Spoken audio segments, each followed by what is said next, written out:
नमस्ते दोस्तों, मैं एस्ट्रो ज्योति आज की बात में आप सबका स्वागत करती हूँ। आइए आज की बात कर लेते हैं। आज बड़ा ही शुभ दिन है, अच्छा दिन है। आज गुरुवार का दिन है। गुरुवार के दिन श्री विष्णु भगवान को ध्याते हैं, उनका मंत्र जाप कीजिए, ओम नमो भगवते नारायणाय। ऐसा करके आप दिन व्यतीत करेंगे तो शुभ फल मिलेगा। मैं वास्तु से शुरू करती हूँ। आज की खास बात ले लेंगे और कृष्ण कथा में थोड़ी सी ज्ञान की बातें करेंगे, तो अंत तक बने रहिए और लाभ उठाइए। वास्तु की बात करें तो मंदिर में कौन सी मूर्तियां रखनी चाहिए। मंदिर में बहुत सारी मूर्तियां रख लेते हैं। मूर्तियां ऐसे रखें कि मूर्ति की पीठ न दिखाई दे, मतलब ऐसा भगवान की पीठ नहीं दिखना चाहिए। भगवान की पीठ का दिखना शुभ नहीं माना जाता है। गणेश जी की 2 से अधिक मूर्तियां नहीं रखनी चाहिए। घर के 2 अलग जगहों पे 2 तस्वीरें रख सकते हैं। और तस्वीरें कैसी होनी चाहिए? शांत सौम्य स्वरूप वाली होनी चाहिए। और खंडित मूर्तियां नहीं रखनी चाहिए। घर में खंडित हो जाए मूर्तियां तो तुरंत उन्हें पानी में प्रवाहित कर दें। तो ये थी वास्तु की बातें। अब योग और तिथि की बात कर लेते हैं। अष्टमी तिथि आज देर रात 1:55 तक रहेगी। आज कार्तिक कृष्ण पक्ष की अष्टमी को अहोई अष्टमी व्रत किया जाता है। आज माताएं अपने बच्चों के सुखी जीवन, उनके खुशहाली के लिए, लंबी उम्र के लिए, समृद्धि, कैरियर के सफलता के लिए ये व्रत करती हैं। संतान प्राप्ति के लिए भी अहोई अष्टमी का व्रत खास होता है। आज अहोई माता की पूजा की जाती है।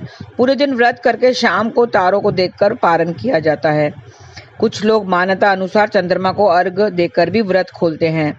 आज चंद्रोदय का समय रात 11:40 तक होगा। श्रृंगार करके महिलाओं को व्रत का संकल्प लेना चाहिए और कहना चाहिए, संतान की लंबी आयु एवं सुखम जीवन हेतु मैं अहोई माता का व्रत कर रही हूँ। माता मेरी संतान को दीर्घायु स्वस्थ सुखी रखें। ऐसा आपको बोलना है। उत्तर पूर्व में सफाई करके लकड़ी की चौकी बिछाएं, लाल कपड़ा बिछाएं। और कुछ लोग दीवार पर गेहूं से भी अहोई माता का चित्र बनाते हैं। चांदी की अहोई बनवाई जाती है, जिसे पूजा के समय गले में पहना जाता है। चांदी की अहोई बनवाई जाती है और गले में पहनते हैं। स्थापना करके चौकी के उत्तर में गोबर से लीपकर जल का कलश रखें। कलश में चावल डालें, कलश पर कलावा बांधें और रौली का तिलक लगाएं। अहोई माता को रौली चावल का टीका लगाएं और भोग लगाएं। भोग के लिए 8 पूड़ियाँ या 8 मीठे पुए रखे जाते हैं। देवी माँ के सामने चावल से भरी कटोरी, मूली, सिंघाड़े रखे जाते हैं। दीपक जलाकर देवी माँ की आरती करें। अहोई माता की कथा का पाठ भी करना है। कथा सुनते समय अपने दाएं हाथ में थोड़े से चावल रख लें। कथा के बाद चावल साड़ी या चुनरी के पल्ले में बांध लें। शाम के समय चावलों को लेकर कलश में रखें। जल से अपनी मान्यता अनुसार तारों या चंद्रमा को अर्घ दें। पूजा में रखी सारी चीजों को ब्राह्मण को दान दे दें। ये पूजा विधि है पूरी मैंने बताई। अहोई माता की पूजा की विधि क्या है ये मैंने बताई है। पूजा में रखी सारी चीजों को ब्राह्मणों को दान देना है। और आज श्री राधा अष्टमी मनाने का भी विधान है। आज के अष्टमी को राधा अष्टमी के रूप में मनाया जाता है। आज के दिन को राधा जयंती के रूप में भी मनाया जाता है। आज मथुरा में राधा कुंड में स्नान की परंपरा है। कल सुबह 5:22 तक साध्य योग रहेगा। विद्या या कोई विधि सीखने के लिए साध्य योग बहुत ही उत्तम है। कल सुबह 7:40 तक पुष्य नक्षत्र रहेगा। पुष्य 8वां नक्षत्र है। ये ऊर्जा और शक्ति प्रदान करने वाला है। ये शुभ सुंदर सुख समृद्धि वाला है। इसमें हर काम में सफलता मिलती है। ये शुभ नक्षत्र में आता है। पुष्य नक्षत्र का प्रतीक चिन्ह गाय के थन को माना जाता है। पुष्य नक्षत्र व्यक्ति के जीवन को पोषित करता है और इसका स्वामी शनिदेव है और इसके चारों चरण कर्क राशि में आते हैं। इसका संबंध पीपल के पेड़ से बताया गया है। तो आज पीपल के पेड़ की उपासना करनी चाहिए, उसे जल चढ़ाना चाहिए। पीपल के पेड़, टहनियाँ, पत्तियों को किसी प्रकार से नुकसान नहीं पहुंचाना चाहिए। इससे आपके पारिवारिक जीवन में खुशहाली आएगी। संतान और थोड़े से उपाय जान लेते हैं आज के दिन। आज अहोई माता की पूजा आराधना है, मैंने विधि बता दी है, उस कीजिए और आज थोड़े से उपाय भी कीजिए। संतान को धन लाभ होने के लिए क्या उपाय करें? संतान को 5 कौड़ियाँ दें, पूजा करने के लिए कहें। पूजा करके कौड़ियाँ संभाल कर लाल कपड़े में रखें।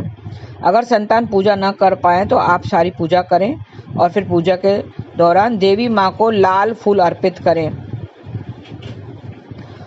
और खीर का भोग लगाएं। अहोई माता से प्रार्थना करें तो संतान का कैरियर भी अच्छा होगा। खीर को प्रसाद के रूप में सब में बच्चों में बांटना है। देवी माँ को चढ़ाया हुआ फूल बच्चों को दे दें। देवी माँ को चढ़ाया हुआ फूल बच्चों को देना है, उसे अपने पास रखना है। आज अहोई माता को गुड़ का भोग भी लगाना है तो वैवाहिक जीवन में खुशहाली छाएगी। अपनी संतान को गले में चांदी की चेन पहनाएं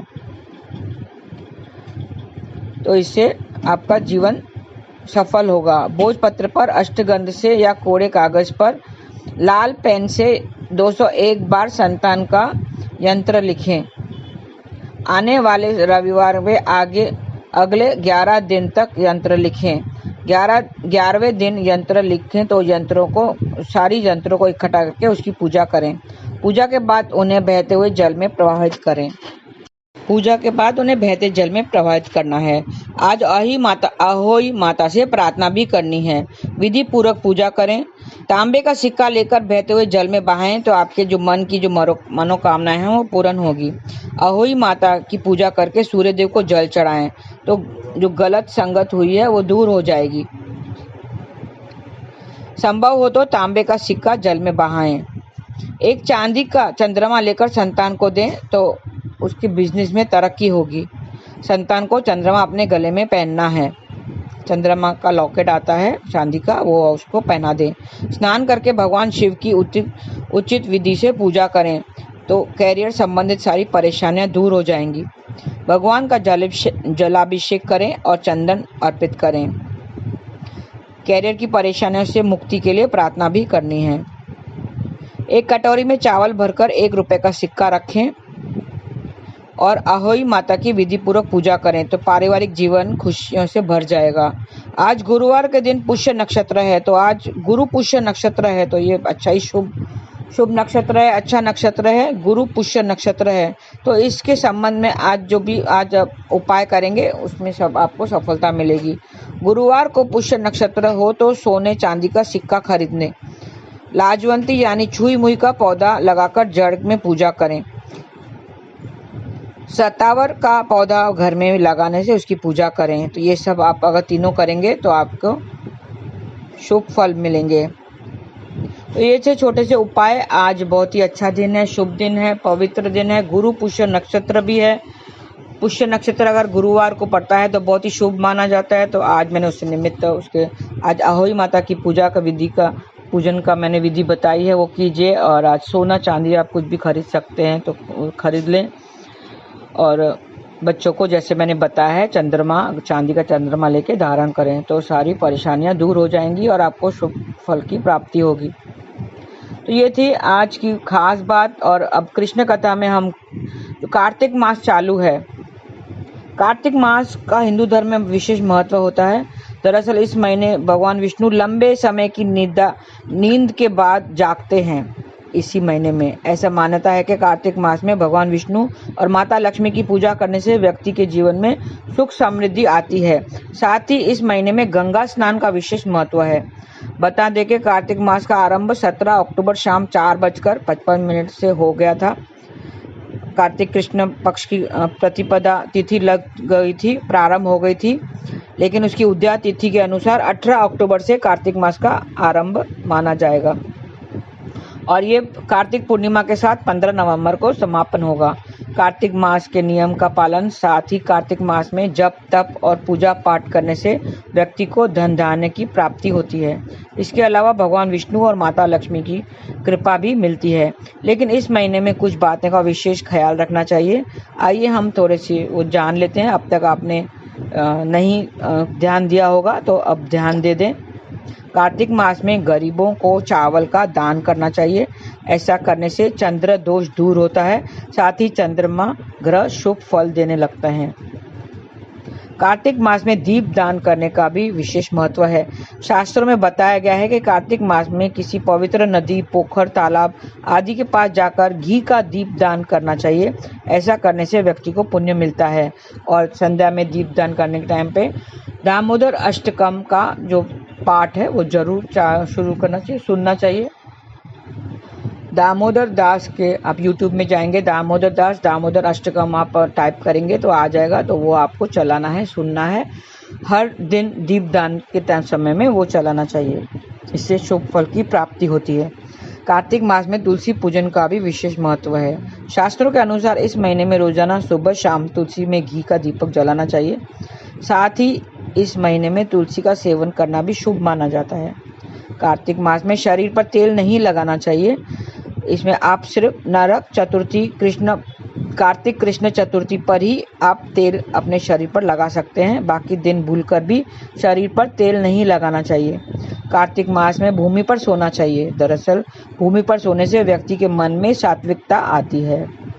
कार्तिक मास में भूलकर भी उड़द, मूंग की दाल, मसूर की दाल, चना दाल, इन सब का सेवन भूलकर भी नहीं करना चाहिए और मांस मदिरा का सेवन भी नहीं करना चाहिए। कार्तिक मास में शास्त्रों में बहुत ही पवित्र माना गया है। कार्तिक मास में ब्रह्मचर्य का पालन करना चाहिए। यदि पति पत्नी ऐसा नहीं करते हैं तो दोष लगता है, साथ ही व्यक्ति को अशुभ फल की प्राप्ति होती है। कार्तिक मास में रोजाना गुड़ का सेवन करना चाहिए। साथ ही इस महीने गुड़ का दान भी बहुत उत्तम माना जाता है। इसके अलावा कार्तिक में बैंगन और करेला खाना मनाही है। तो थोड़े से आप नियम अनुसार अगर करेंगे तो कार्तिक मास में आपको शुभ फल जरूर मिलेंगे। तो ये नियम आप अपनाइए और शुभ फल पाइए। और आपको रोज आप दीपदान करना है, तुलसी पर दीपक जलाना है, घी का दीपक जलाना है और नाम जाप करते रहना है। हरे कृष्णा कृष्ण कृष्ण हरे हरे, हरे राम राम राम हरे हरे। बस यूं ही करते जाइए। ये अच्छा शुभ पवित्र महीना है। ये मेरे श्री कृष्ण का महीना माना जाता है। दामोदर मास कहते हैं इसे, क्योंकि इस महीने में उसने दामोदर लीला की थी। दाम मतलब रस्सी, उदर मतलब पेट। इसमें माता ने उसके पेट पे रस्सी बांधी थी। ये उखल की लीला जो की थी, उखड़ से उसे बांध दिया था, तो इसके लिए उसका नाम दामोदर पड़ गया। और दामोदर में आपको इसका दामोदर मास इसका नाम है, तो इसके लिए आज दामोदर अष्टकम आपको रोज सुनना चाहिए। इससे शुभ फल की प्राप्ति होगी। तो आइए नाम जाप करते रहें। हरे कृष्ण कृष्ण कृष्ण हरे हरे, हरे राम राम राम हरे हरे। आज का दिन आपका शुभ रहे। धन्यवाद। हरे कृष्ण।